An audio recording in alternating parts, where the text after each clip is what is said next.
ये है रघु और उसका ढाबा। अब तो दोनों ही पुराने हो चुके थे, पर फिर भी रघु खूब मेहनत करता और अपने परिवार को पालता।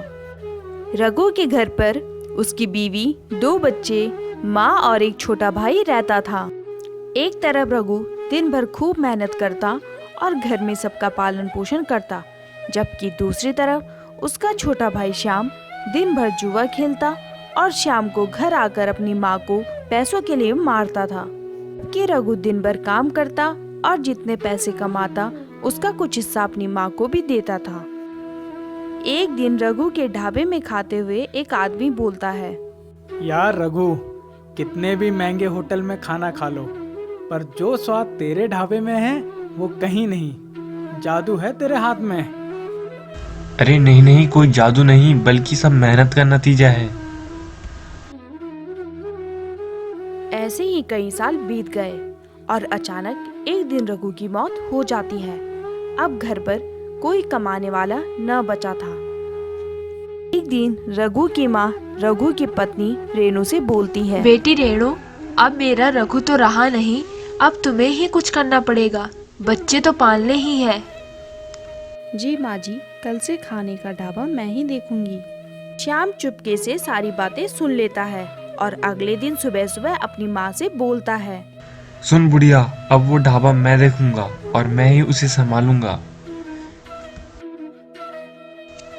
नहीं बेटा, बहू रेणु को ही चलाने दे वो ढाबा, थोड़ी बहुत बचत भी हो जाएगी। चुप कर बुढ़िया, बोला ना मैं देखूंगा। और इतनी बहस के बाद रेणु आती है और बीच में बोलती है, माँ जी कोई बात नहीं, शाम को ही दे दो ढाबा, मैं कुछ और कर लूंगी। और इस तरह शाम को वह ढाबा मिल जाता है। और एक दिन एक आदमी उधर से गुजरता रहता है और कहता है, अरे ये ढाबे का नाम रघु से श्याम का ढाबा कैसे हो गया? आज से मैं ही हूँ इस ढाबे का मालिक। यह सुनकर कोई कुछ नहीं बोलता और सभी खाना खाने लगते हैं। तभी एक आदमी जोर से चिल्लाते हुए बोलता है, अरे थू थू थू थू, कितना घटिया खाना है। खाना है तो खा, वरना भाग यहाँ से। श्याम के इस गंदे व्यवहार से सभी परेशान थे। इस वजह से श्याम के ढाबे पर कोई भी अब खाना खाने नहीं आता था। तभी एक दिन श्याम घर पर आता है और अपनी माँ से बोलता है, बुढ़िया मुझे पैसे दे, मेरा ढाबा नहीं चल रहा है। रघु तो खूब कमाता था, तुझे क्या हुआ? तेरा ढाबा क्यों नहीं चल रहा है?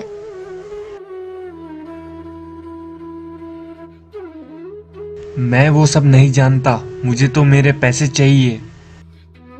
इतना बोलने के बाद भी जब श्याम की माँ उसे पैसे नहीं देती तो वह अपनी माँ को बहला फुसलाकर सारी जमीन हथिया लेता है और अब रघु की माँ के पास कुछ नहीं बचता। तब रघु की माँ अपनी बहू से बोलती है, रेणु बेटी, हम तो बर्बाद हो गए, जो बचा कुचा था वो भी ये श्याम ले गया, इसलिए अब तुझे ही कुछ करना पड़ेगा।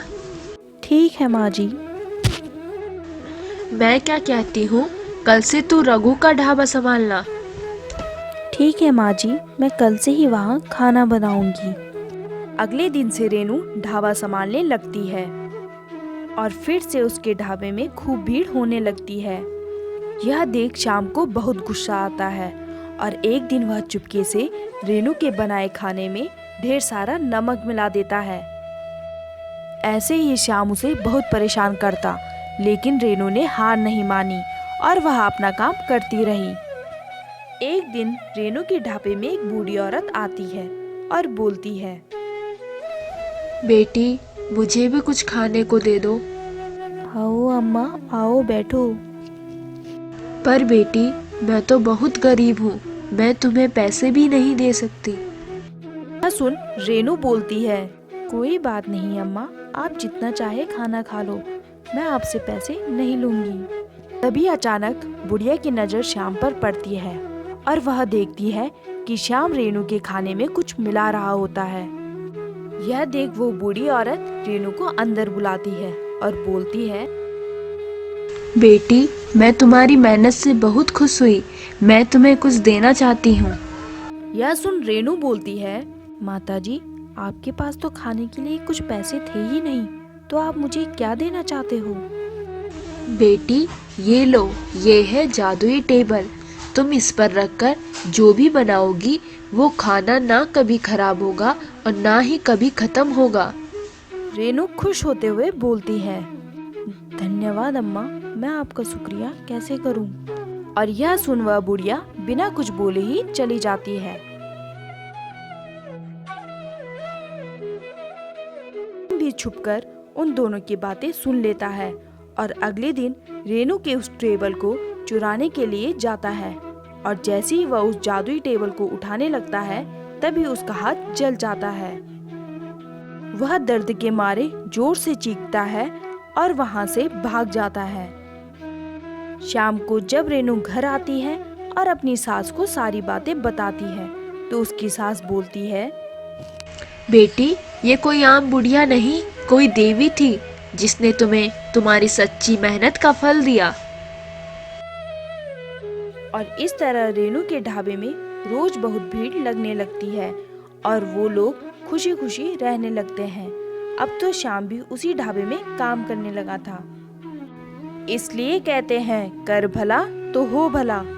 अगर आपको हमारी यह कहानियाँ पसंद आई तो प्लीज हमारे चैनल को सपोर्ट करें और हमारे चैनल को लाइक, शेयर एंड सब्सक्राइब करना ना भूलें।